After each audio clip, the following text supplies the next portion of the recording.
Fellas, we have some news to announce in regards to streaming, in regards to how we're going to be doing things here on the channel, and it's actually because of this past weekend at TwitchCon. For years now, streamers and creators have felt like we've been yelling into a void when it comes to changes and policies being made pretty much on any platform, but especially Twitch. However, at TwitchCon this past weekend, a lot of changes were announced by CEO Dan Clancy that seemed to have made the vast majority of people a lot happier. First up, they touched on arguably one of the hottest topics going around Twitter right now, which is stream embedding. If you haven't heard of stream embedding or don't know what it is, you've certainly come across it before while browsing the web. Have you ever found yourself on a website that had a live stream automatically playing somewhere on it, normally in the corner? That would be an embedded stream. For what seems like forever now, once a year at least, the anger over stream embedding bubbles to the surface, with streamers vocalizing their thoughts via Twitter and YouTube as to why stream embedding needs to be stopped. This conversation happened again very recently. The reasons why people wanted embedding gone is because it really is the equivalent of view botting. Streamers who abuse stream embedding are constantly at or near the top of Twitch for certain games in terms of viewer counts, because you count as a viewer if you happen to be on a website that has the stream embedded. One of the most known users for this is Fextra Life. If you ever looked up a game guide or information on a game, you've probably come across Fextra's website, which always has their stream embedded. And these guys try to have guides on everything. So you could be looking up a Dark Souls guide, get linked to Fextra Life's website, and as soon as you click into that link and that embedded stream starts playing in a very small window in the corner of that web page where your Dark Soul guide is, now you count as a viewer for Fextra's Life Twitch live stream as well. Even if the live stream is of a completely different game that has no relevance to you or to the information you're looking for, you will still count as a viewer here. Not only is it a scummy tactic to raise a viewer count though, but it's also super annoying to be forced to have a live stream playing on a site when you're just trying to read up on information, especially when said live stream is completely irrelevant. And more so than that, it drowns out new and upcoming streamers. Now, we had a feeling that changes were coming, thanks to a few streamers speaking directly with CEO Dan Clancy about this issue, streamers like Italian, for example, who shared some details on Twitter about this conversation with Dan. So we had an idea, a hope, that changes would finally be made, and they were. Twitch announced that on November the 1st, they are introducing a change to their embed policy to prohibit autoplay when the Twitch stream is not a substantive or meaningful component of the page. And for sites that do not comply with this policy, Twitch will disable autoplay for embeds starting November 15th. So while you may still see embedded streams on sites where the stream is relevant to the information you're looking up, like maybe the game that's being streamed is the game that the site you are on is about or is dedicated to, but you will no longer have auto-playing streams randomly where they don't make sense to exist. No more going to Fextra Life's Diablo 4 guides and having their stream where they're playing the newest popular game automatically playing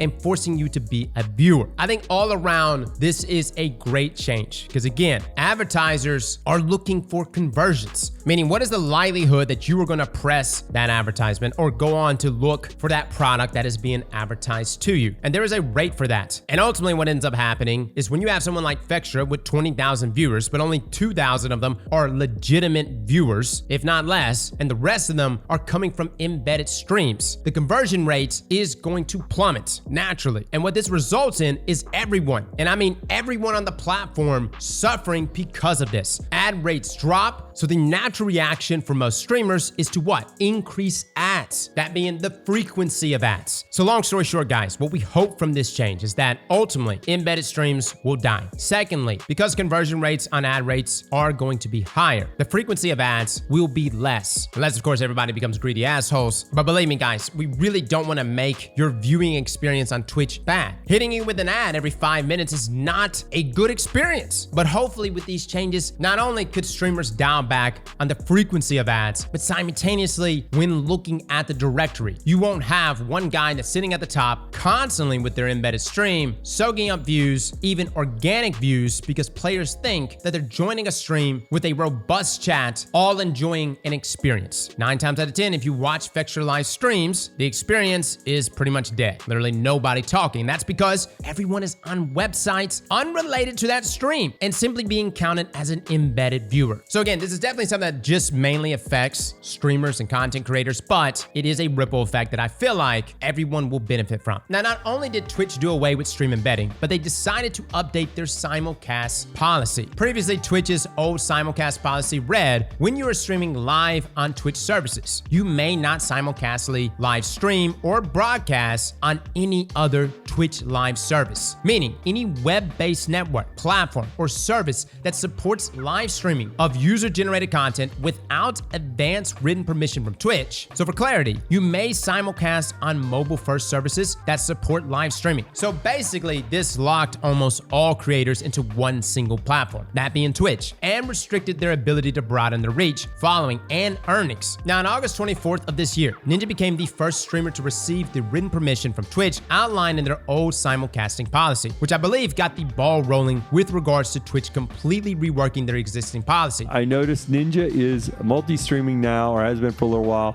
Does he have permission from which Twitch? Yeah, so right now we've, he does, because some of the stuff that he's doing right now. And we're still working through how the right way to handle in terms of giving permission on multi-streaming. In the long run, for those people that are trying to build their audiences, we want to figure out the right way to thread the needle on that. So, but yes, he is. Don't have any problem with what Ninja's doing right now.